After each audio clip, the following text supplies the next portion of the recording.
Perhaps all of us at times want the miraculous. I have a key to the miraculous and I know it. It's might seem a bit counterintuitive, but I hold it's very reasonable. More importantly, I find it works. It is to thank God for the difficulties. Now you know I've said often, whatsoever is good and lovely, think on these things, because thankfulness will arise in your heart, and from thankfulness comes hope and joy and peace and all blessing, loving kindness, goodness, benevolence, everything good, everything spiritually wonderful comes from gratitude. And it's easy to have gratitude for the things that seem pleasant to us and good. But there's an astonishing act of trust that thanks God for all things on the understanding that He's been such a blessing, you're going to trust Him. I liken it to when you're a kid and perhaps mum takes you to the dentist. And because you trust her, well, you stick with it. And even though it's a bit worrying and painful at the dentist, you still stick with it. Day or two later, you're glad that you don't have the toothache now, or the trouble's gone, or whatever. Now, I'm not saying this to elevate dentistry or the medical profession generally. I'm saying this is illustrative of what it may be the case with the difficulty you're having. And it's worth trusting that this difficulty is the great blessing. And that trust in God will steamroll you through the most amazing miracles in living. What do we call them? Synchronicities, coincidences, amazing coincidences that are such a blessing, things just fitting together, and you become aware of it, and your trust is unbounded. But coming back to the simplicity of it, practice thanking God. At first, practice thanking God for the small things that are wrong and difficult. I usually say missing the bus, or it raining today when you wanted sunshine, or perhaps it's just too noisy at this dinner party and you really are wanting peace, but God has you there. And so say in your heart, I'm going to trust you for this, Lord. Dad, my God, I'm going to trust that this is a blessing. I don't mean I'm enjoying it, Lord. It got very noisy and a couple of the ladies were almost screaming at each other at some point. I mean enjoy, but goodness, I was not part of it. Yeah, I mean, I was glad that they were enjoying themselves so much, don't get me wrong. And I did know God had me there for a good reason. Yeah. But what I'm saying is, with every difficulty or every inconvenience, you thank God for it. I was going to say just for fun, but try it and see. You're not going to do it with the great calamities of life. Not unless you're extremely unusual or simply experienced in thanking God for the difficulties. And then you will find you have an ability to sail through the most astonishing difficulties. In fact, they're not difficulties to you. And if I think of that lady who said, well, how am I to be towards people that do horrendous evil? Well, you'll know the way.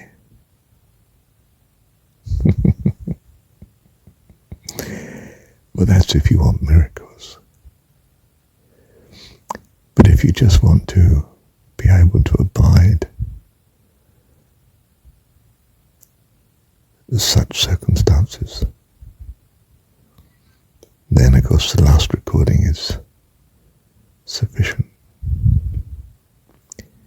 If on the other hand you want to have the life of miracles very spectacularly, well, I've found this is to be the way.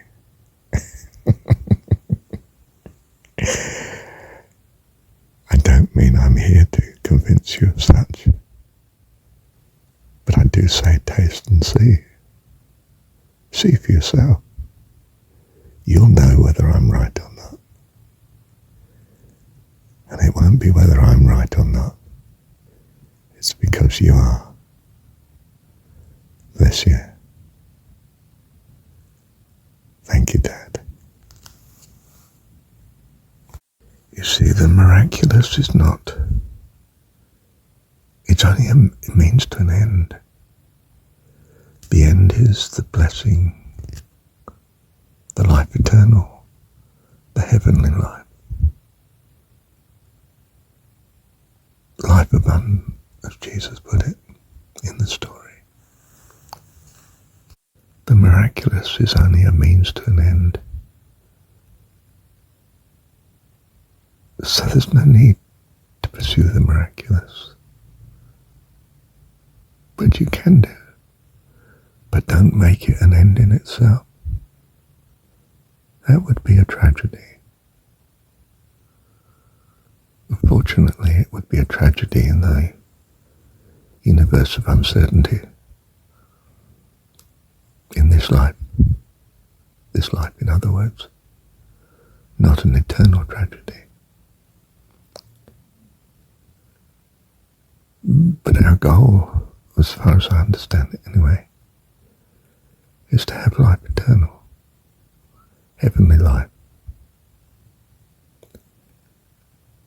The miraculous is simply a means to an end.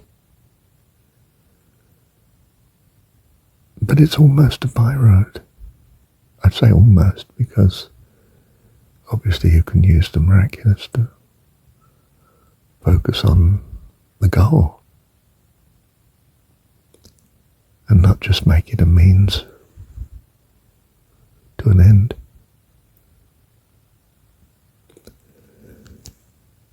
Let me pause. Well, it's like this. The recording that I've done just before this one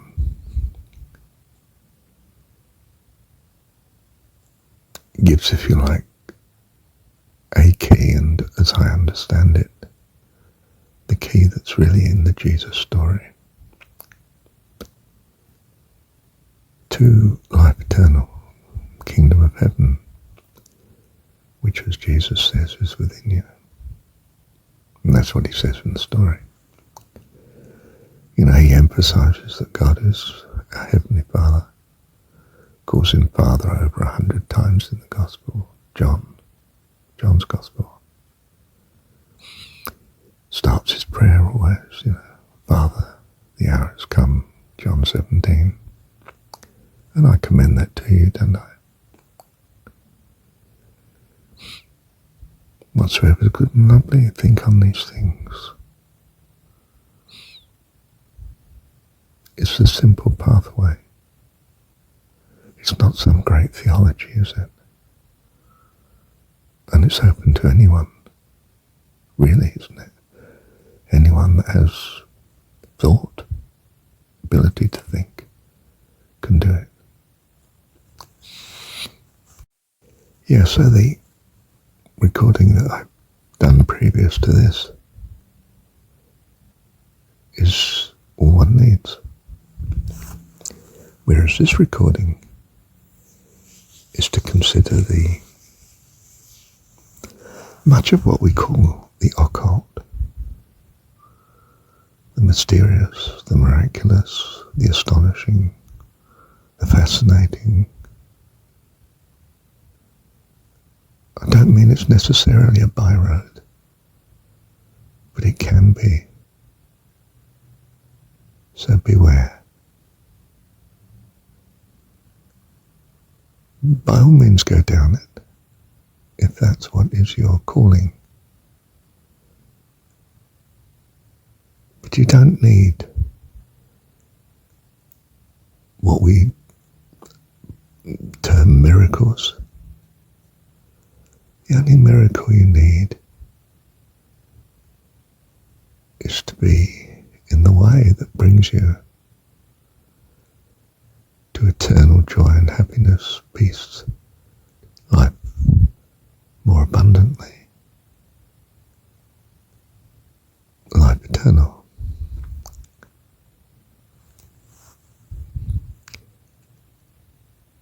And my previous recording to this is sufficient for that. By which I mean points you in the right direction. I mean, you still have to practice it, of course. Whatsoever's good and lovely.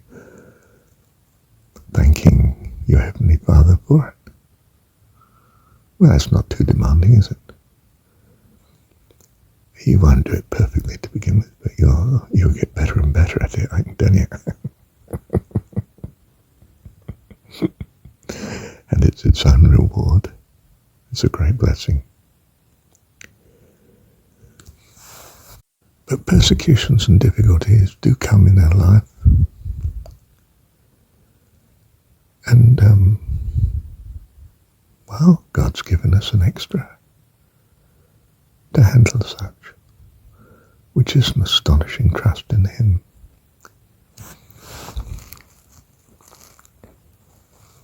And that can be dramatically fulfilled by practicing thanking God for the difficulties, not just that which is good and lovely in your eyes, but in trust that He's an all-powerful God who loves you. Why would you want to trust anything else? And if you do take hold of such trust, such desire to trust,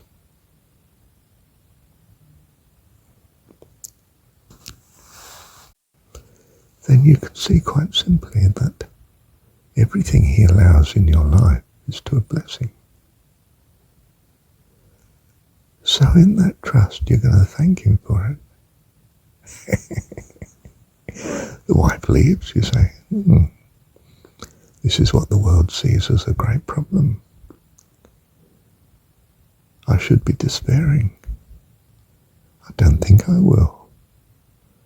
I'm going to trust Him for it. Thank you, Heavenly Father, for my wife leaving and being horrible and etc., etc., etc. You know, all those things that you see. I'm going to trust You for it, God. You are my God. And this is my incredible opportunity in my not knowing to be able to trust You, and I'm going to take it. And every time you think, oh, I'm so unhappy, the wife's left me. How could she do such? You say, thank you, Dad.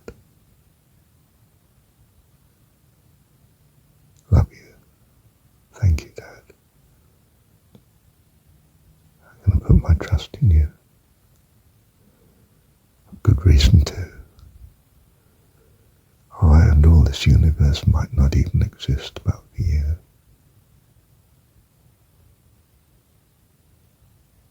Love you, Dad.